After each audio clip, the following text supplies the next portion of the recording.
സ്വാതന്ത്ര്യദിനത്തിലും republic ദിനത്തിലും രാജ്യ തലസ്ഥാനത്ത് നടക്കുന്ന പരേഡും പതാക ഉയർത്തലും നിങ്ങൾ ശ്രദ്ധിച്ചിട്ടുണ്ടോ?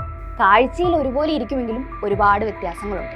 ഓഗസ്റ്റ് 15-ന് പ്രധാനമന്ത്രിയാണ് പതാക ഉയർത്തുന്നത്. എന്നാൽ ജനുവരി 26-ന് പ്രസിഡന്റും. ഓഗസ്റ്റ് 15-ന് സ്വാതന്ത്ര്യ ദിനത്തിൽ ആഘോഷങ്ങൾ നടക്കുന്നത് റെഡ് ഫോർട്ടിലും ജനുവരി 26-ന് കർത്തവ്യ പാത്തിലുമാണ് ആഘോഷങ്ങൾ നടക്കുന്നത്. ഇനി ആരും ശ്രദ്ധിക്കാത്ത പതാക ഉയർത്തലിലെ ചില വ്യത്യാസങ്ങൾ കൂടിയുണ്ട്. ഓഗസ്റ്റ് 15-ന് സ്വാതന്ത്ര്യ ദിനത്തിൽ പ്രധാനമന്ത്രി ഫ്ലാഗ് പോളിന്റെ താഴെ നിന്ന് പതാക ഹോയിസ്റ്റ് ചെയ്യുകയാണ് ചെയ്യുന്നത്. ഇത് അടിമത്തത്തിൽ നിന്ന് ഉയർന്നു വന്ന ഇന്ത്യൻ ജനതയുടെ ചരിത്രം സൂചിപ്പിക്കുന്നതാണ്. എന്നാൽ ജനുവരി 26-ന് റിപ്പബ്ലിക് ദിനത്തിൽ പ്രസിഡന്റ് ഫ്ലാഗ് പോളിന്റെ മുകളിൽ കെട്ടിയിരിക്കുന്ന ഫ്ലാഗ് അൺഫേൾ ചെയ്യുകയാണ് ചെയ്യുന്നത്, അതായത് വിടർത്തി വിടുന്നു. ഇത് ഇന്ത്യൻ ജനാധിപത്യത്തിന്റെ സാരാംശം, ഇന്ത്യൻ ഭരണഘടന നിലവിൽ വന്നതിന്റെ പ്രഖ്യാപനമാണ്.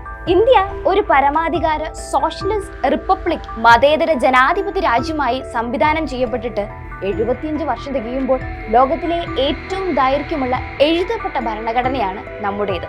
ഭരണഘടന നിലവിൽ വരുമ്പോൾ 395 ആർട്ടിക്കിളും 8 ഷെഡ്യൂളുകളുമാണ് ഉള്ളത്. എന്നാൽ ഇന്ന് 448 അനുച്ഛേദങ്ങളും 12 ഷെഡ്യൂളുകളുമുണ്ട്.